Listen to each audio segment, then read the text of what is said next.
Vous écoutez Samedi de lire avec l'auteur invité d'Amélie Boivin-Enfield. On est maintenant rendu au segment de la chronique littéraire de cette semaine en compagnie de la chroniqueuse Suzanne Dion. Bonjour Suzanne, vous allez bien? Très, très bien. Et on va commencer cette semaine avec un premier ouvrage, Le Petit voleur de Robert Lalonde, publié chez Boréal. Alors là, c'est un très beau livre. Ah oui? Oui, très beau livre. C'est une histoire qui s'appuie sur la connaissance que l'auteur, Robert Lalonde, a développée de l'auteur de théâtre Anton Tchekhov.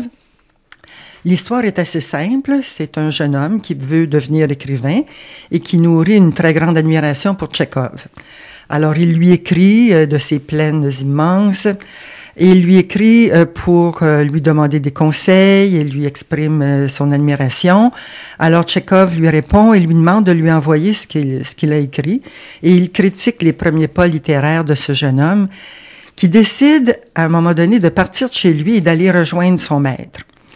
Au même moment, Tchekhov, lui, décide de partir pour aller passer l'hiver à Nice pour se refaire une santé. Il commence à être très malade. Alors, les deux protagonistes ne se rencontrent pas, mais ils s'écrivent. Et les deux sont à des étapes, évidemment, très différentes de leur vie. L'un la commence, l'autre approche de la fin. Mais ils vivent des choses qui se rapprochent et Tchekhov tente d'éviter à son protégé certains écueils de la vie et lui explique ce que comporte la création littéraire, ce que ça change dans la vie, ce que ça exige. Alors, le récit apporte des réflexions sur l'amour, sur la transmission maître-disciple, sur la Russie de cette époque-là. Et Robert Lalonde y a inséré des citations de Tchekhov, de Guy de Maupassant, de Gorky. Alors, c'est limpide, c'est ciselé, c'est court et évocateur, c'est beau comme tout. Et est-ce que c'était le premier ouvrage de Robert Lalonde que vous lisiez? Oui, pourtant, lui, il en a écrit beaucoup et ça va me donner le goût d'en lire d'autres parce que j'ai trouvé qu'il écrivait vraiment bien. Alors, rappelle le titre, Le Petit voleur de Robert Lalonde, publié chez Boréal. Le deuxième, c'est Mourir, mais pas trop, d'Agnès Grudin, également publié chez Boréal. Oui, alors ça, c'est un beau livre aussi. C'est un beau titre, d'abord, oui. Mourir, mais pas trop, pour 13 nouvelles, 13 histoires où la mort est toujours présente, mais pas trop. C'est-à-dire que c'est émouvant, mais pas déprimant. Ce sont de courtes histoires, donc touchantes, avec des détails qui nous placent rapidement dans le lieu et le temps, des détails qui font en sorte que l'on imagine tout de suite les personnages. Alors ça, c'est un art, évidemment. Les personnages sont de tout âge, de tout milieu. On se promène à Montréal, dans le Nord, en Europe, en Inde. C'est l'émotion qui est recherchée et qui est bien présente à travers un langage simple où chaque phrase est là pour quelque chose. Il n'y a rien de trop. Alors, c'est un très beau livre aussi. Alors, on fait le titre Mourir, mais pas trop d'Agnès Gruda, publié chez Boréal. Et là, on change complètement de registre. Alors, on s'en va dans le polar. Désaxé de Lars Kepler, publié chez Actes Sud. Oui, alors Lars Kepler, c'est un pseudonyme pour un couple d'écrivains, Alexander et Alexandra Anoril. Alors, moi, je les avais jamais lus.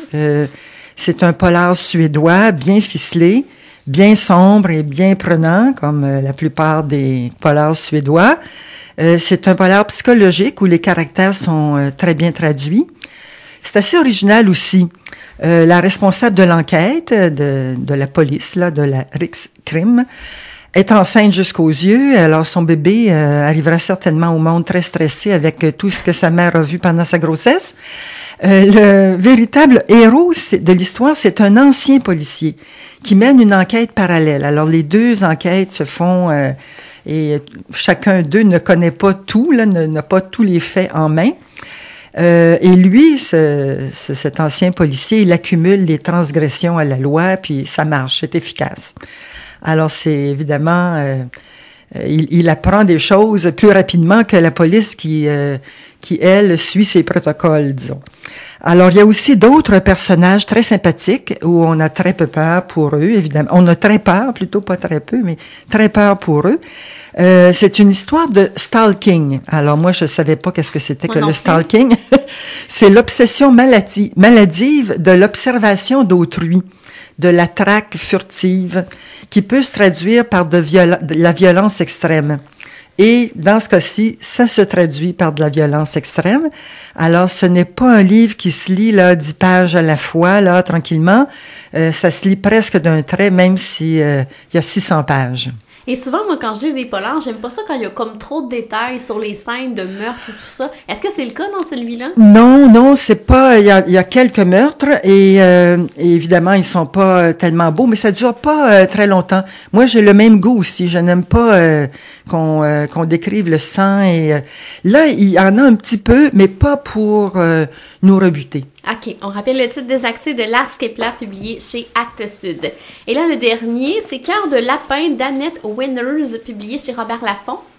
Alors ça, c'est une auteure aussi que je ne connaissais pas. Et justement, dans ce cas-là, les scènes de meurtre ne sont pas décrites avec le sang et les coupures et bon. On aime ça. Oui, c'est ça. J'aime bien ce genre-là. C'est une écriture un peu différente aussi.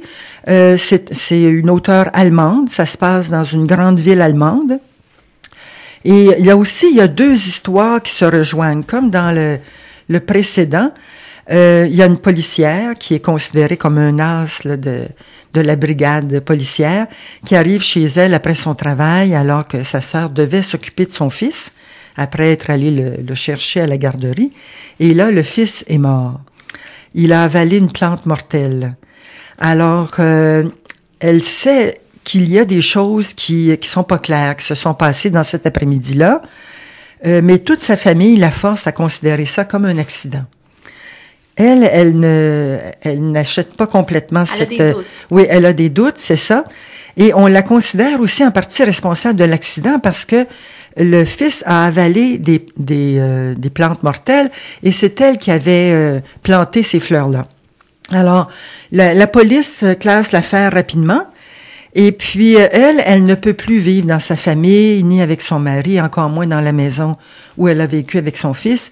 Alors, elle coupe avec tout le monde, elle ne voit plus personne de sa famille et elle recommence une nouvelle vie beaucoup plus humble que la précédente.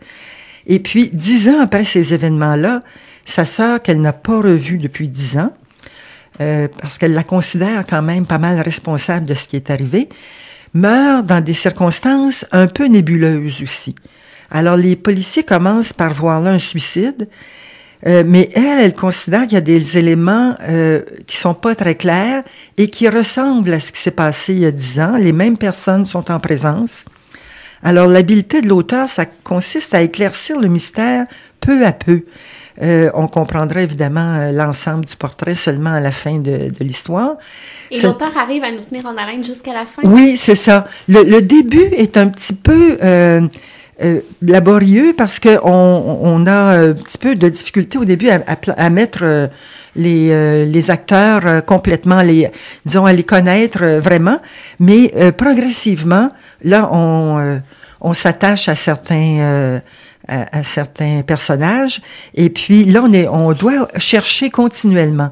Alors ça, c'est bien fait pour ça parce que on cherche continuellement qui est le meurtrier. Donc, c'est intéressant aussi. C'est un beau polar aussi.